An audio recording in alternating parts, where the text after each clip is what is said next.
Please come in, এসো এসো। Thank you sir. You are most welcome. তুমি তো ইতিহাসের ছাত্রী, তোমাকে আর কি প্রশ্ন করব। তা বলো দেখি, আমাদের দেশের নাম কি?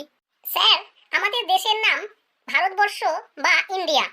বেশ বেশ, আচ্ছা বলো দেখি, ভারতবর্ষ কবে স্বাধীন হয়েছিল? স্যার, মানে 1942 সালে ভারতবর্ষ স্বাধীন হওয়ার কথা ছিল, কিন্তু দুর্ভাগ্যবশত 1947 সালে 15 আগস্ট ভারতবর্ষ স্বাধীনতা লাভ করে। আচ্ছা, একজন স্বাধীনতা সংগ্রামের নাম বলো দেখি। স্যার, অনেকেই তো রয়েছেন, একজনের নাম বলে আরেকজন আবার রাগ করবেন, সুতরাং না বলাই ভালো। বেশ বেশ, বলো দেখি ভারতীয় সংবিধানের কতগুলি ধারা রয়েছে?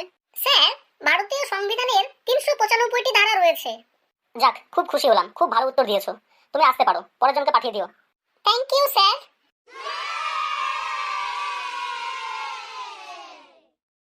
নেক্সট কে আছিস? ও রিজিয়া চলে যা, স্যার ডাকছে। ফুলজান একটু বল না রে, স্যার তোকে কি কি জিজ্ঞাসা করলো? আরে ঘাবড়ানোর কিছু নেই, খুবই সহজ প্রশ্ন। ভারতীয় স্বাধীনতা সংগ্রাম, সংবিধানের ধারা, আর আর এইভাবে নয়, শুধু উত্তরগুলো বলে দে আমাকে।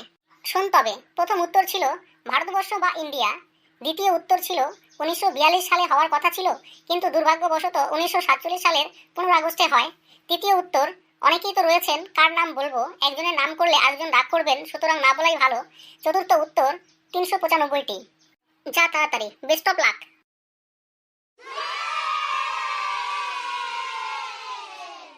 আমি কি ভেতরে আসতে পারি স্যার? এসো এসো, এত দেরি কেন?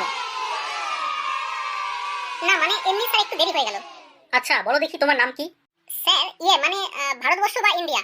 বেশ বেশ, বলো তো তোমার জন্ম কবে হয়েছিল? স্যার, 1942 সালে হওয়ার কথা ছিল, কিন্তু দুর্ভাগ্যবশত 1947 সালের 15 আগস্ট হয়েছিল। বেশ বেশ, তাহলে তুমি তো আমার চেয়েও বয়সে বড় মনে হচ্ছে। আচ্ছা, তোমার বাবার নামটা বলো তো শুনি। স্যার, অনেকেই তো রয়েছেন, একজনের নাম বলে আরেকজন রাগ করবেন, সুতরাং না বলাই ভালো। আচ্ছা, বলতে চাইছো না তো? শেষ প্রশ্ন, বলো তোমার ভাই বোন কয়টি? স্যার, 395টি রয়েছে। ঠিক আছে ইন্ডিয়া, তুমি এসো। Thank you sir.